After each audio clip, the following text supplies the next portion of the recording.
Hi, my people, fellow moonshiners, scallywags, drunks of all ages, sizes, genders, and colors. I wanted to give you a quick update on the prison hooch. Now, this is what it's looking like. It's been 2 weeks since I made the first barrel, and it's been about, a week since I gave you an update on this one and made the second barrel.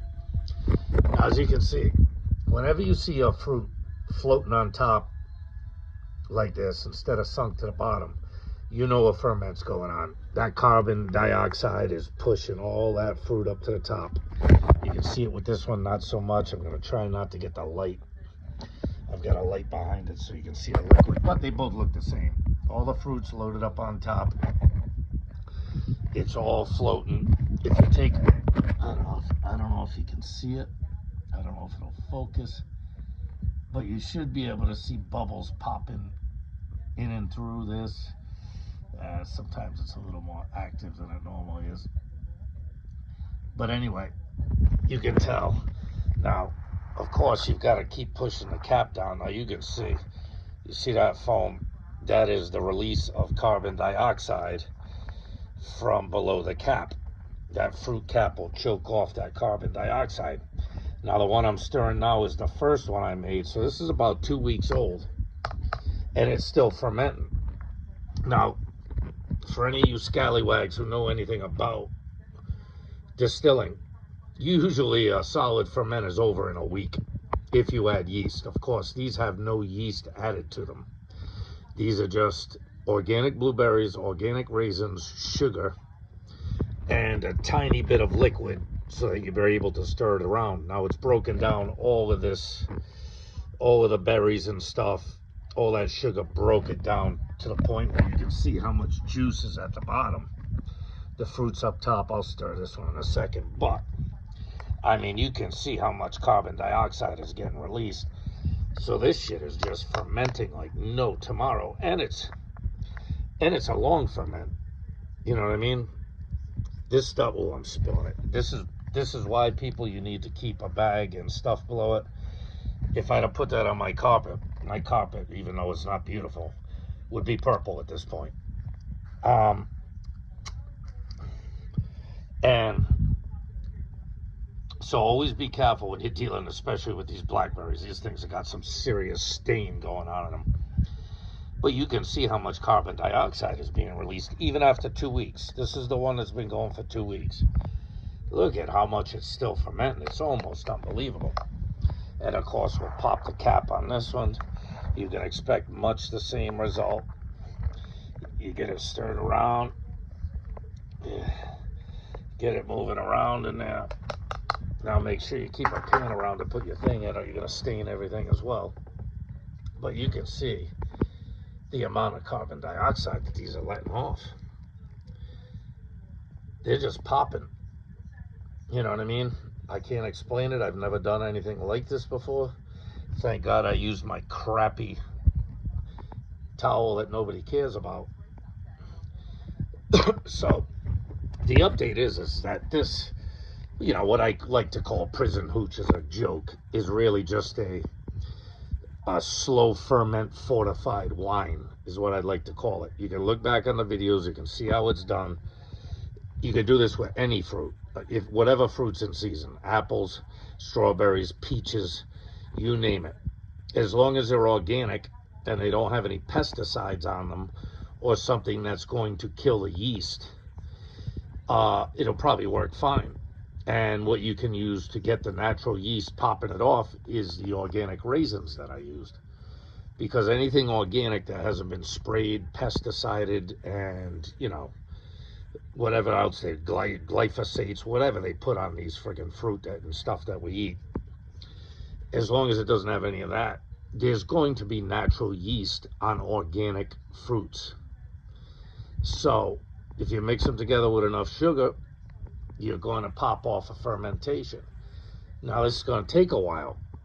The reason I imagine at some point the ferment is going to slow down, although to be honest with you, I would have thought within 2 weeks this ferment would have slowed down, but it has not. It's still kicking, and it's kicking really good. So, normally when I make a mash, that ferment is over in 5 to 7 days. 5 most of the time. Sometimes it'll take an extra day or two if the weather's cold, if something's not going right. But most of the time, 5 days, if I pitch yeast, that ferment is over. This is 2 weeks deep, and it's still fermenting like there's no tomorrow. So, obviously, I've got plastic over the top. I'll seal this all up. You've got to keep the plastic a little bit loose. I'm going to wipe this rim off. I made a little bit of a mess. And you've got glass lids, but you're going to want to seal this up with the plastic wrap that's on both of them. You know, keep it loose enough so that the lid, you know, pushes it down when you put it on it, the plastic wrap, so it's not, you know, walking a tightrope on top of that tight plastic wrap. But if there was any doubt that this would work, I think we can put that notion to rest. This stuff popped off like no tomorrow. Now, the reason it's going to sit for so long, I won't even be able to, it's February now. Well, no, it's March now. I take that back. We've had a calendar change to the month of March. I'm not even going to look at this stuff till like July. And the reason, I guess, is you're going to want the ferment to settle out, which will happen at some point. And you're going to want the flavors to mellow out, just like if you add fruit to moonshine. It doesn't taste great a week later. It doesn't taste great 2 weeks later. It sometimes doesn't even taste great a month later. But you give it a few months, and that stuff starts to mellow out and really take a hold of the flavor. And I suspect that's why these kind of naturally fermenting fortified wine, you know, brandy type things, why you have to wait so long to drink it. Because, you know, if you stuck your snout in it right now, it smells like fermentation. Fermentation has its own particular stench, and it's not necessarily pleasant. Even like the blackberry wine I'm doing now, which I'll try and give you guys an update on. It's going great. But I opened up the buckets to stir it around a little bit today. I still haven't racked it off. It's not done fermenting, but it has a very particular odor, and that odor is not pleasant. You know what I mean? While yeast is farting out that carbon dioxide, it doesn't smell very good, and neither does this right now. So I imagine the reason you have to leave it sitting so long is to wait for that ferment to totally die.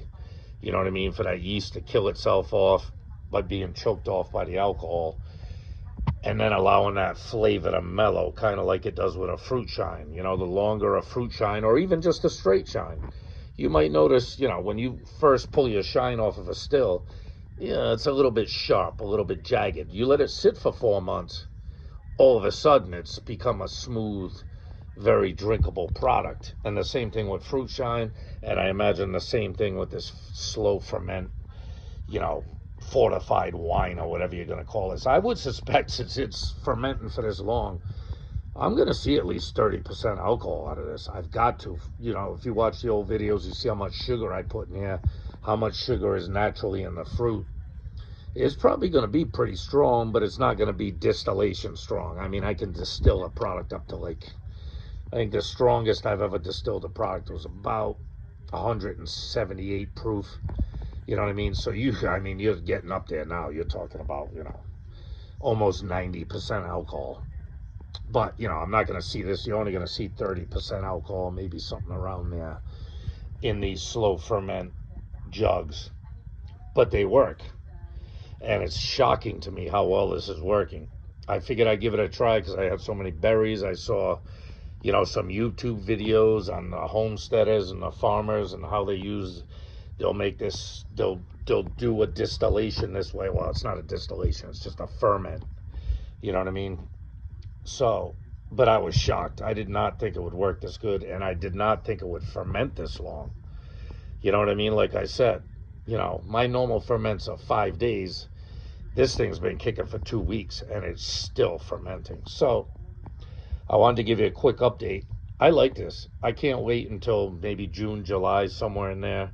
Obviously, I'm going to have to strain all this shit out. You know what I mean? And I might even have to rack it off. I might even have to do like a wine and wait for everything to settle out, or cold crash it or something. Or filter it in some kind of way. I don't really know. There's going to be a lot of shit in there that's going to have to be filtered off.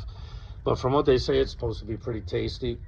And This will probably be the last update I give on it because it's just going to sit like this until July or June or July. So there's not going to be a whole lot of updates. The ferment will end. The flavoring process, the mellowing process will begin. And then we'll give it a good look in like June, July. Give you an update then, and hopefully it tastes delicious. I'm sure it will. But anyway, you guys take care. Hey, love yourself. You gotta love yourself. Come on now. Love your friends. Love your family. And love fucking prison hooch. Later.